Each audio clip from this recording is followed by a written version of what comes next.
पवित्रे ब्रह्मोपदेष्ट्रे मे गुरवे दैवताय च प्राप्याय प्रापकायास्तु नमः श्रीनिधये नमः।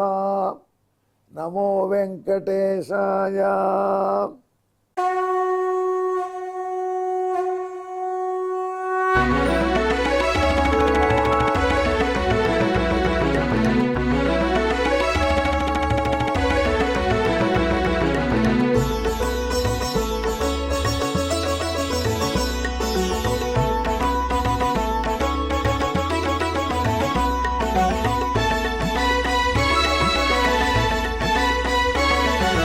सहस्रनामं सहस्रनामं श्रीवेङ्कटेश सहस्रनामं सहस्रनामं सहस्रनामं श्रीवेङ्कटेश सहस्रनामं।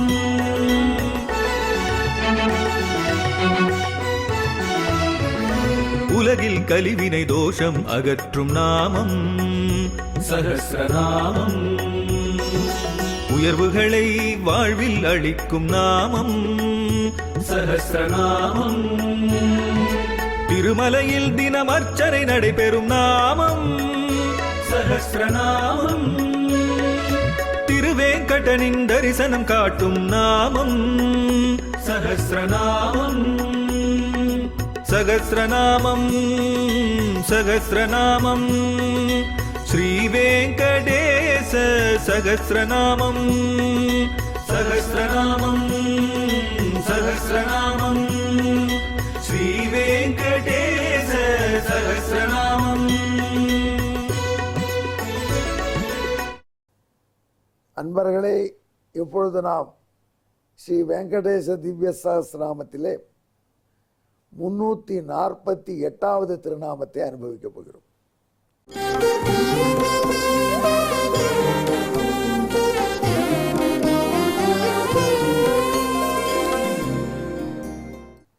இந்த திருநாமம் ரொம்ப சின்ன திருநாமம், காமி.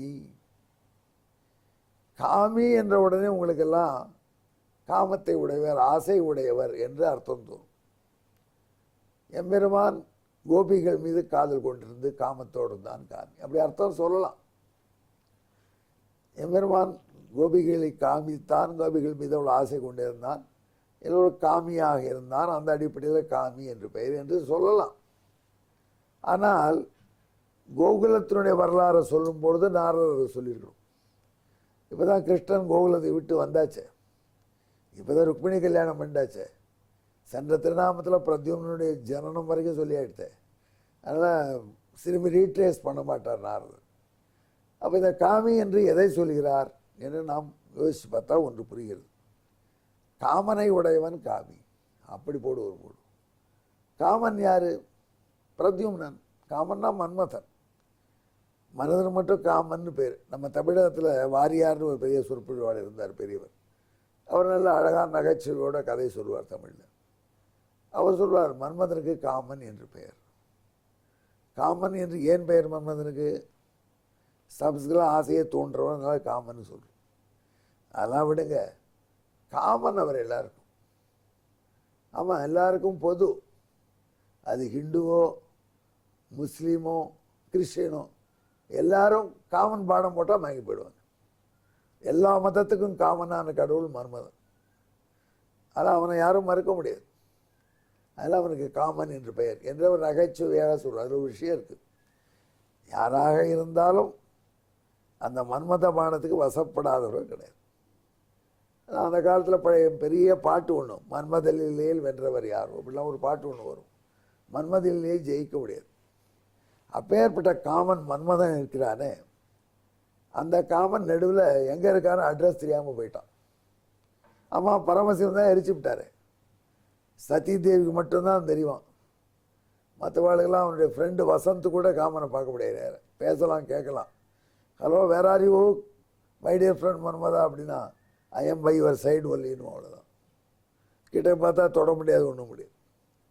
அதனால் காமன் என்பவன் பல நாள்கள் முருகப்பெருமான் தோன்றுவதற்கு முன்னாடி போயிட்டான். ஆனால் வேலை செய்கிறான். ஆண் பெண்ணை இணைக்கிறான், சிருஷ்டி நடத்த வைக்கிறான், அவன் மனைவியோடு கொஞ்சறான், கொல்லாவறான். ஆனால் மற்றபடி அட்ரஸ் தெரியல யாருக்கும். அதில் பல வசதிகளும் இருக்குது. நம்மளும் அப்படி இருந்தால் அவ்வளோ சௌகரியமாக இருக்கும். நம்ம பாட்டுங்க வெளில சுற்றிட்டு வரலாம், நம்மளை வெய்கிறவங்களாம் என்ன வெய்கிறான்னு பார்த்துட்டு வரலாம். சில சமயம் அப்படி போனால் ரொம்ப கஷ்டமாயிடும். நம்மளை பற்றி அவங்க நினைக்கிறத கேட்டவுடனே நமக்கு ஏண்டா இருக்கணும் அப்படி கூட நினைப்பாங்க. இந்த இன்னொருத்தர் பார்க்காதனால நம்ம அவங்கள நல்லா திட்டலாம், பாடி லாங்குவேஜில் ஒழிக்கன்னு சொல்லிக்கலாம். அதெல்லாம் வாய்ப்பு தான். இருந்தாலும் அட்ரஸ் தெரியல ஆளுக்கு. அதனால் மன்மதன் எங்கும் இல்லாதவன் போல ஆயிட்டான். பெருமாள் கேட்டால், ஏன் சுவாமி உன் பையன் எங்கே இருக்கான்னு கேட்டால் அவர் சொல்ற நாராயணன். அதான் பிரம்மா இருக்கான்னு எல்லாரையும் படைக்கிறதுக்கு. அந்த பையன் கிழம். அதுக்கப்புறம் ஒரு பையன் பெற்றீர பிரம்மாவனுடைய சிருஷ்டிக்கு உபகாரம் பண்ணுறதுக்கு. மன்மதனுடைய ரொம்ப முக்கியம். இல்லைன்னா படைப்பு தொழில் இல்லைன்னா இந்த பிரபஞ்சம் எப்படி நடக்கும்? அதில் மன்மதன் தொழில் தேவை. மன்மதன் அதுக்காக நீர் படைச்சீர், உன் மனசிலிருந்து தோன்றினவன், லக்ஷ்மி தேவிக்கு உமக்கும் பிள்ளை, செல்ல பிள்ளை. அந்த மன்மதன் எங்கே காணும்னா நேக்கும் தான் தெரியலன்னுட்டார். அவர் அந்த மாதிரி ட்ராமா படம் ரொம்ப கெட்டிக்கார பெருமாள். எனக்கும் தெரியல, பரமேஸ்வரன் எரிச்சுவிட்டா எனக்கும் தெரியல. இப்படி இருந்த மன்மதன் கிருஷ்ணாவதார காலத்தில் பிரத்யும்னனாக வெளியில் வந்தான். அது வரைக்கும் அந்த மன்மதன் அப்படி யார் கண்ணிலும் படாமல் இருந்தான். இப்போ பிரத்யும்ன உடம்போடு வந்துட்டதுனால எங்கே பார்த்தாலும் மன்மதன் தான் காமன், இவன் தான் மன்மதன் பேசினான். அதனால இப்போ எம்பெருமான் துவாரகையில் காமனை உடையவன் ஆயிட்டான். காமனை, மன்மதனை உடையவன், ப்ரொப்ரேட்டர் ஆஃப் மன்மதன். இடே கூப்பிட மன்மதனை அப்படின்னு பிள்ளையை கூப்பிட முடியும். தன்னால் பிள்ளையை கூப்பிடுனா யார் கூப்பிடுவா? ஆகையினால கிருஷ்ணாவதாரத்தில் ருக்மிணி தேவி கல்யாணமான பிற்பாடு எம்பெருமான் கண்ணபிரான் துவாரகையிலே கோலோச்சி வந்த காலத்தில் ருக்மிணிக்கு பிரத்யும்னனாக காமன் வந்து தோன்றியவாறே காமனை உடையவனாக மாறினான், காமனோடு கூடியவனாக மாறினான். எனவே இப்பொழுது காமி என்று பெயர் வந்து. இது ரொம்ப அற்புதமான திருநாம். ஏன்னா உலகத்தில் எந்த சொத்து இருந்தாலும் சொத்து கிடையாது. ஒரு சொத்து இருந்துடுத்துனா எல்லாம் சொத்தாயிடும். என்னையா நீ இப்படி புதுசாக ஒன்று சொல்கிறீன்னு கேட்டால் தத்துவம் பாருங்களேன். பிள்ளை என்று ஒரு இருந்துட்டான், நல்ல பிள்ளையாக வளர்த்துட்டுன்னு வச்சுக்கோங்களேன், அவனுக்கு சொத்தே தர வேண்டாம், அவனே பெரிய சொத்து, அவனே சொத்து சம்பாதிப்பான். உங்கள் சொத்து உங்களுக்கு கொடுக்குற பாதுகாப்பை அவன் கொடுப்பான். வயசான காலத்தில் பிள்ளை நல்ல பிள்ளையாக இருந்தால் முதியோர் இல்லத்தில் கொண்டு விடாமல் உங்கள் பணம் சேர்த்து வச்ச பணத்தை விட உங்களுக்கு உபகாரமாக இருப்பான். அதனால் மக்கட்செல்வம் என்பது பெரிய செல்வம். நான் என்னத்தையோ செல்வம் சேர்த்தேன், என் பிள்ளைய சரியாக வளர்க்காத போயிட்டேன்னா அந்த செல்வத்தை நாசம் பண்ணி உங்களையும் நாசம் பண்ணுவோம். அதனால் உடைமை அப்படின்னா என்ன தெரியுமா? உடைமை நல்ல பிள்ளையை உடையவனாக இருப்பான்னா ப்ரொப்ரேட்டர், நல்ல ப்ராப்பர்ட்டி உடையவன். அதனால தான் ராமாயணத்தில் ஒரு கேரக்டருக்கு உடையார்னு பேர், பெரிய உடையார். நான் இதுவரைக்கும் கேள்விப்பட்டதே இல்லையே. ராமாயணத்தில் கேரக்டர் பெரிய உடையாரா? ஆமாம், ஜட்டாயுன்னு ஒரு கேரக்டர் வருது இல்லையா? அந்த கேரக்டரை எம்பெருமானார் சம்பிரதாயத்தில், ஸ்ரீவைஷ்ணவ சம்பிரதாயத்தில் உடையார் என்று தான் சொல்வார். ஏன் அப்படின்னா, ஒரு மனிதன் கடைசி சமயத்தில் தன் மூச்சை விடும் பொழுது அவன் உடம்பிலிருந்து ஒரு ஆத்மாவை கடைந்து எடுத்துன்னு போவானா யமதூதர்கள். அது பயங்கரமான கடைதல், திரிஸ்தூண க்ஷோபம்னு வர்ணிக்கிறாங்க. அந்த வேதனையெல்லாம் பட்டிருந்தால் யார் சொல்கிறது? அது பட்டாதான் கிளம்பி போயிடுவோமே. அதை பற்றி வர்ணிக்கிறார்கள் ரிஷிகள். அந்த சமயத்தில் அந்த பெற்ற மகன் அந்த உயிர் பிரிந்து கொண்டிருக்கும் நிலையில் உள்ள தகப்பனாரை தன்னுடைய தொடையிலே கிடாத்தி படுக்க வச்சு வருடி கொடுத்தான்னா அது இனிமையாக இருக்கும் அவருக்கு. உண்மையிலே இதுக்காகத்தான் பிள்ளை பெக்கிறாங்க. அந்த இறுதி படுக்கையில் அவருடைய தொடையிலே தலை வைத்து படுக்கணும். இது எந்த ஊரில் வராலும் சரி, மகனுடைய சன்னிதானத்தில் மகன் பக்கத்தில் இருக்கும்போது உயிரை விட்டால் உனக்கு நிச்சயம் மோட்சம் என்றெல்லாம் சொன்னார். நம்ம தசரத சக்கரவர்த்தி இருந்தார் இல்லையா ராமாயணத்தில், அவர் அஸ்வமேத யாகம் பண்ணி புத்திரகாமேஷ்டி பண்ணி 4 பிள்ளைகள் பெற்றார். அவரும் ஒரு சமயம் மாண்டு போனார். அவர் மாடும்போது ஒரு நள்ளிரவு, இந்த பக்கம் கௌசல்யே, அந்த பக்கம் சுமித்ரை, கைகை கிட்ட வரப்படாதுன்னு சொல்லிட்டார். அப்படி கௌசல்யா அரண்மனையில படுத்து கொண்டிருக்கார். உயிர் பிரியும் தருணம் வந்துடுத்து. அந்த வேதனைப்படுறார். ராமனுடைய மடியில் தலை வச்சு படுத்தா நன்னா இருக்கும்னு நினச்சார். ராமனே இல்லையே அங்கே. அட ராமன் போகல, சப்ஸ்டியூட் நெக்ஸ்ட் பரதன், அடுத்த பிள்ளையும் இல்லை. லக்ஷ்மணனும் ராமனோட போயிட்டான். கடைசி பிள்ளை சத்ருகனும் பரதனோட போயிட்டான். மாபெரும் சக்கரவர்த்தி 4 புத்திரர்களை பெற்று கடைசியில் தரித்திரனாக மாண்டு போனார். உடையாரா இல்லை அவர். ஆனால் கழுகு அரசன் ஜட்டாயு, அவருக்கு பிள்ளையே கிடையாது. அவர் தர்மம், அர்த்தம், காமம் எதை பற்றியும் கவலைப்படலை. எம்பெருமான் ராமனுக்கு பணிவிடை செய்வதை எல்லாம் நினைச்சார். அந்த ராமனுடைய மனைவியை ராவணன் அபகரிக்கும் பொழுது அதை தடுப்பது தன்னுடைய தலையாய கடமை என்று செஞ்சு தன் உயிரையே புகழுக்கு விற்றார். அப்பேற்பட்ட ஜட்டாயுவை ராமன் நெருங்குறான், மரணத் தருவாய்.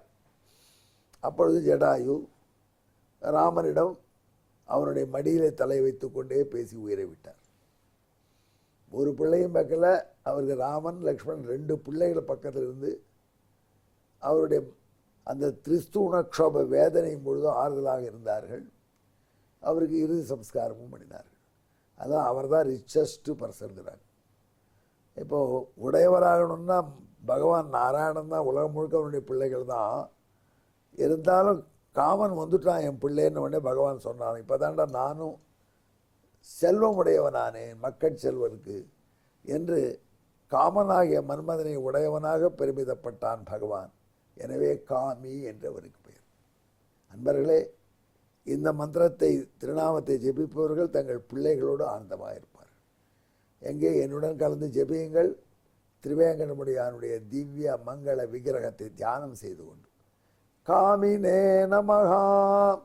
இதுவரை சொன்னதற்கு வடமொழி வாய்ப்பாடு.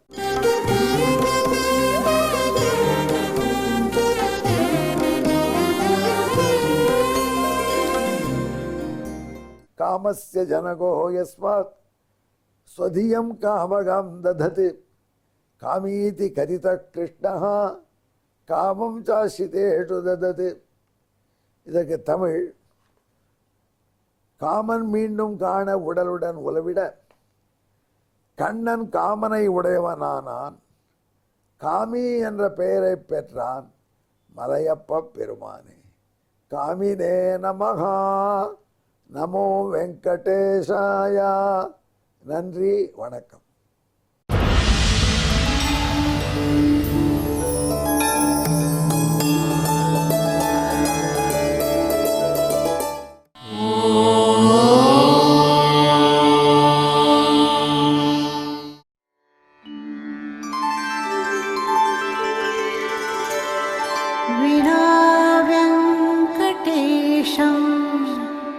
ननाथो ननाथः सदा वेङ्कटेशं स्मरामि स्मरामि. हरे वेङ्कटेश प्रसीद प्रसीद. प्रियं वेङ्कटेश प्रयच्छ प्रयच्छ.